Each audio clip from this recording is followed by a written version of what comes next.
Bagaimana sikap Indonesia ketika ada peristiwa Presiden Maduro ya, ini ditangkap Amerika Serikat dan sedang menjalani persidangan. Masih bersama dengan Profesor Hikmahanto. Prof, apa sikap Indonesia dengan peristiwa ini, Prof? Sebenarnya sikap dari pemerintah Indonesia sudah disampaikan oleh Kementerian Luar Negeri. Ya, intinya adalah kita tidak mengutuk, tapi juga tidak membenarkan tindakan dari Amerika Serikat.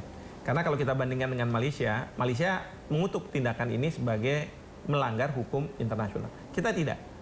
Tapi kita juga minta supaya peristiwa ini tidak dijadikan presiden.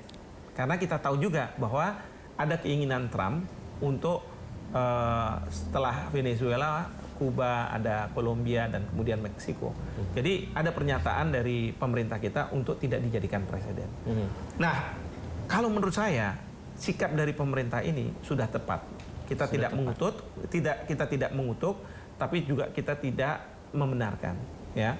Karena apa? Karena ini sesuai dengan politik luar negeri kita yang bebas aktif, ya. Orang bilang netral, ya memang netral, ya. Tapi dalam kenetralan ini kita harus aktif, ya. Aktifnya itu apa? Memberikan kesempatan kepada presiden untuk melakukan shuttle diplomasi, diplomasi ulang-alik. Mungkin beliau ke Amerika, beliau ke Venezuela, beliau ke Kolombia, ke Meksiko, ke Iran, ke mana dan lain sebagainya. Untuk intinya, udahlah, kalau kamu punya sengketa, jangan menggunakan kekerasan. Kalau kamu membesarkan hegemoni, ya, influence, boleh, tapi jangan menggunakan kekerasan. Nah, itu yang paling penting, ya, karena kebetulan kita punya presiden yang dalam 1 tahun terakhir kan udah sangat aktif beliau ke luar negeri dan lain sebagainya. Bahkan kalau perlu cuman beberapa jam terus kembali lagi ke Indonesia. Ya kan? Artinya apa? Pada saat ini di mana dunia sudah terbelah, dunia membutuhkan tokoh dari suatu negara, ya, presiden yang memang bisa mencoba mendamaikan di antara mereka.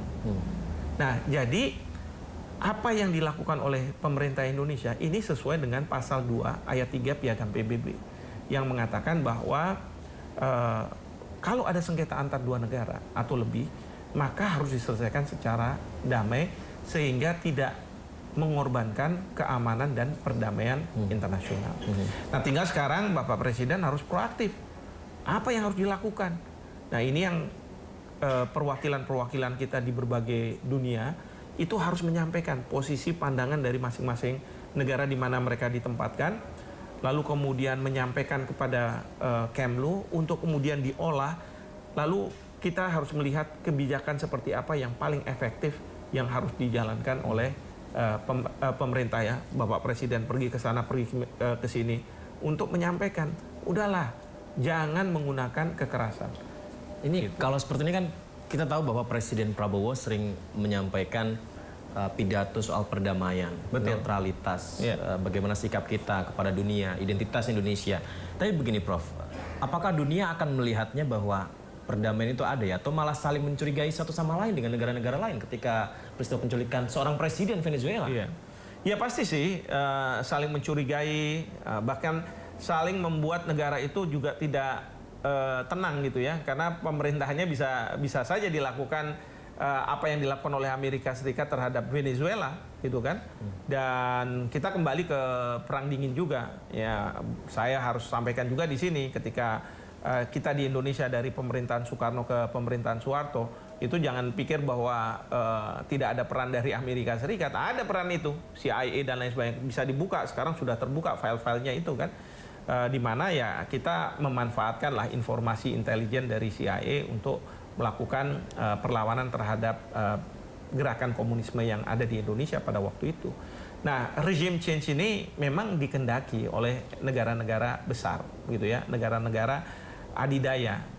Ini juga tidak hanya Amerika Serikat, Cina mungkin juga melakukan hal yang sama. Tapi bedanya, kalau Amerika Serikat sekarang ini dia menggunakan kekerasan, gitu kan.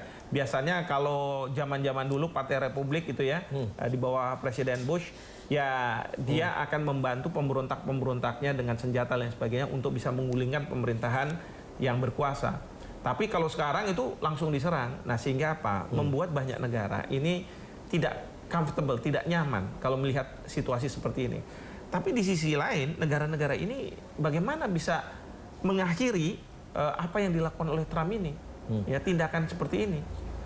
Saya harus katakan tidak ada yang bisa melakukan kecuali Cina atau Rusia melakukan serangan ke Amerika Serikat. Ya, kalau udah terjadi seperti itu karena mereka pegang senjata nuklir, ini bisa terjadi perang dunia ketiga dan sudah kiamat kita. Nah, satu-satunya yang bisa menyelesaikan masalah ini adalah warga Amerika Serikat. Kalau warga Amerika Serikat melihat kenyataan bahwa presiden saya ini nggak benar, ya kan? Presiden saya ini harus di-impeach, dipecat dari jabatannya. Dan ini yang ditakutkan oleh Presiden Trump. Karena beliau sudah menyampaikan pada waktu pertemuan dengan Partai Republik, itu kita harus menang katanya Presiden Trump. Karena apa? Kalau tidak menang dan Kongres itu dikuasai oleh Demokrat, dan kemudian Demokrat menyalurkan aspirasi dari rakyat Amerika untuk mengimpeach Trump, selesai. Selesai permasalahan ini.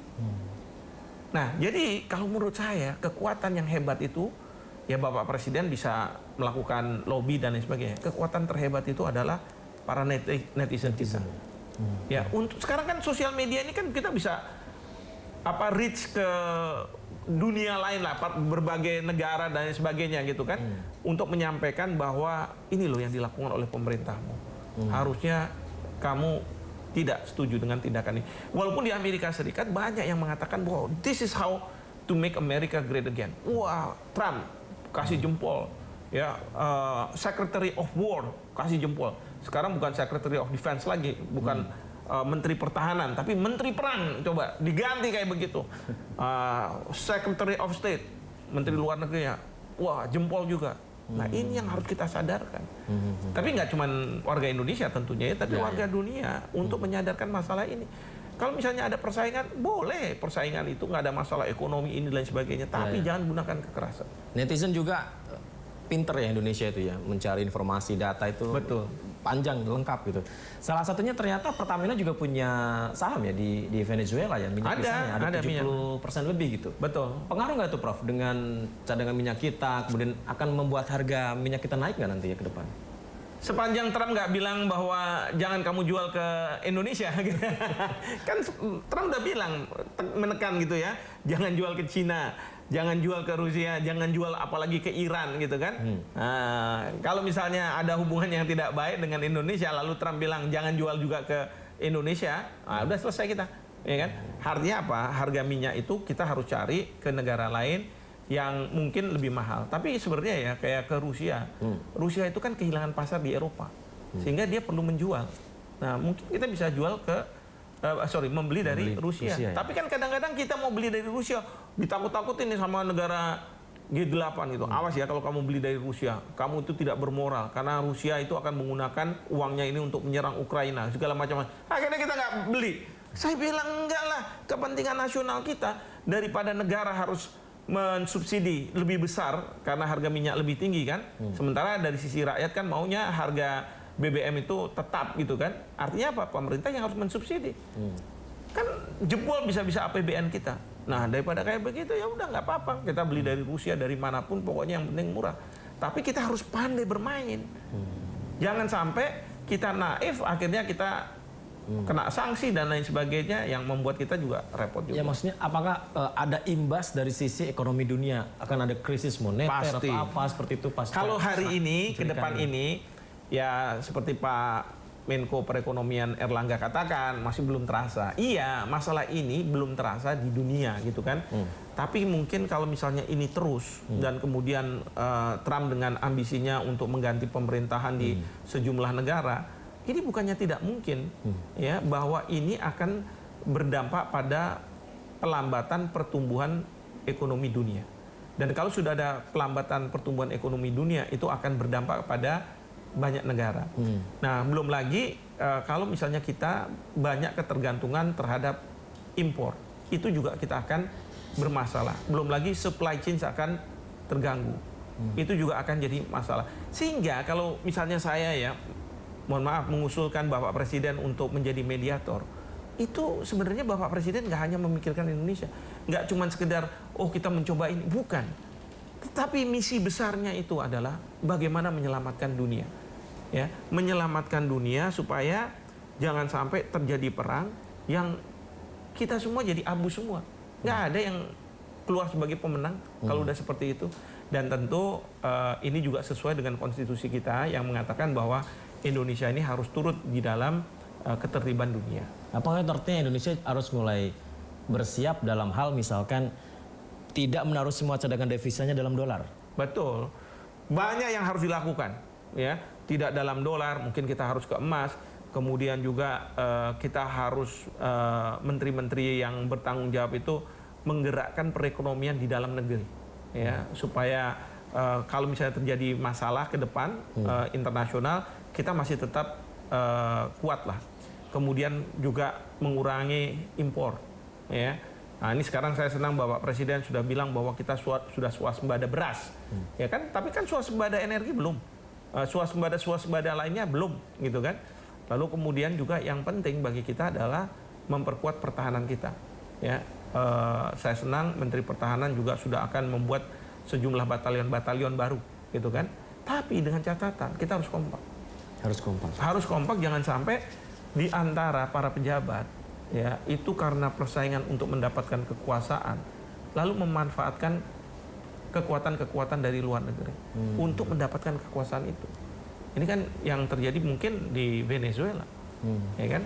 Antara wakil presiden, ya kelihatannya memang wakil presidennya sangat tunduk, sangat ini dan sebagainya. Ternyata dia punya agenda lain. Kalau memang benar ya, saya juga nggak bisa menuduh seperti itu. Tapi kalau memang benar dia punya agenda lain dan kemudian bisa didekati oleh Amerika Serikat, itu yang menjadi masalah. Tapi juga kalau kita dunia ini kuat, ya mungkin kita juga akan melihat di abad ini keruntuhan Amerika Serikat sebagai sebuah negara adidaya dengan kondisi yang dilakukan oleh Trump. Ya, dan kita harus ingat bahwa tidak ada yang namanya kekuatan adidaya yang long lasting gitu ya, terus gitu ya. Ottoman Empire pernah kuat, jatuh. Roman Empire pernah kuat, jatuh. Macam-macam. Nah, sekarang bukannya tidak mungkin. Yang namanya kita bilang Amerika Serikat sebuah negara adidaya, dia akan jatuh. Prof, kalau WNI kita di Venezuela, apakah perlu dikembalikan ke Indonesia ya? Kalau menurut saya sih nggak perlu. Pertama karena jumlahnya juga tidak terlalu banyak. Di bawah 40 orang, 37 atau 38 orang. Ya. Dan yang kedua adalah sebenarnya apa yang terjadi di Venezuela itu pinternya Amerika hanya terkonsentrasi di tempat Maduro itu bertempat tinggal, residence-nya, dan kemudian sekitarnya yang diserang dan lain sebagainya. Jadi ibaratnya kalau mengobati penyakit gitu ya, dia tahu sisi mana ya sama dokternya itu dengan alat dia pakai. Nah ini dia. Berarti Venezuela sampai sekarang masih berjalan dengan seperti aman, nggak ada kehebohan lain. Paling ada demonstrasi ya antara mereka yang mendukung dan tidak mendukung. Tapi juga ada demonstrasi yang dukung dan tidak mendukung ini bisa bersatu. Yang intinya adalah mereka ingin kedaulatan Venezuela kembali ke Venezuela. Tidak boleh diintervensi oleh negara ketiga dalam hal ini Amerika. Ekspor impornya tetap berjalan. Iya, itu semua berjalan. Kalau proses persidangan di Amerika itu seperti apa, Prof, nanti? Jadi Maduro juga sudah berstatement ya, muncul di media juga bahwa saya tidak terlibat, saya tidak bersalah begitu. Iya. Karena kan diculiknya sama Amerika, pengadilannya di Amerika. Betul. Ininya Maduro. Nah, ini Maduro sekarang dapat kesempatan sampai bulan Maret nanti untuk lawyernya menyampaikan bantahan dakwaan dari prosecutor, dari jaksa. Ya, saya nggak tahu nanti, tapi saya duga pertama dia akan mempermasalahkan bahwa pengadilan New York tidak berwenang untuk mengadili Maduro. Ya, karena tadi masalah kekebalan, kemudian proses penangkapannya juga tidak sah gitu ya. Tapi kalau misalnya itu tidak dikabulkan, maka masuk ke pokok sengketa, yaitu apakah memang Maduro terlibat dalam narkoterorisme. Itu akan diungkap semua ya. Baik, sayang waktu kita terbatas, Prof. Saya ingin ngobrol banyak. Mungkin satu lagi nih, Prof. Terakhir, apakah dengan peristiwa ini artinya hukum internasional siapa kuat dia menang ini menjadi norma baru? Bukan norma baru, dari dulu seperti itu. Dari dulu seperti itu. Maka kalau sudah seperti ini boleh dikatakan hukum internasional menjadi bukan hal yang penting. Waduh, jadi hukum internasional bukan hal yang penting. Iya, karena selama ini kan orang bicara misalnya hukum itu untuk menjaga ketertiban. Menjaga ketertiban itu ada peran dari negara, misalnya orang yang bersalah dia bisa ditangkap, gitu kan? Kepolisian Republik Indonesia yang menuntut naik kejaksaan dan lain sebagainya. Tapi dalam konteks masyarakat internasional itu nggak ada yang namanya pengadilan yang sangat kuat, yang seperti kayak di dalam negeri. Sehingga hukum internasional bukan untuk menjaga ketertiban, tapi digunakan untuk membenarkan tindakan suatu negara. Dan kalau misalnya hukum internasional itu dianggap tidak memberi legitimasi untuk negara tersebut, ya udah diabaikan. Kalau misalnya negara yang katakanlah nggak powerful gitu ya, itu bisa dihabisin oleh negara yang powerful gitu kan. Tapi kalau misalnya negara yang powerful mengabaikan hukum internasional, apa yang bisa dilakukan oleh negara? Iya. Kira-kira seperti itu. Standarnya jadi tidak selalu seperti aturannya ya. Betul. Tapi melihat siapa yang melanggar, jadi ya. saya selalu bilang juga, walaupun saya ini pengajar hukum internasional, hukum internasional itu bisa-bisa diganti menjadi hukum rimba. Karena tadi siapa yang kuat, dialah yang menang. Dan kemudian might, kekuatan, is right. Dialah yang benar. Jadi ya seperti Amerika sekarang di bawah Trump. Seolah-olah dia adalah Tuhan yang menentukan siapa yang benar dan siapa yang salah. Baik. Prof. Hikmahanto, terima kasih banyak sudah menerima kami dan terima kasih banyak menceritakan banyak hal. Dan pemirsa, demikian perbincangan kita bersama dengan Profesor Hikmahanto Juwana. Tadi disampaikan ya, apakah jangan-jangan hukum internasional sudah menjadi hukum rimba? Silakan menjawabnya. Terima kasih. Sampai jumpa.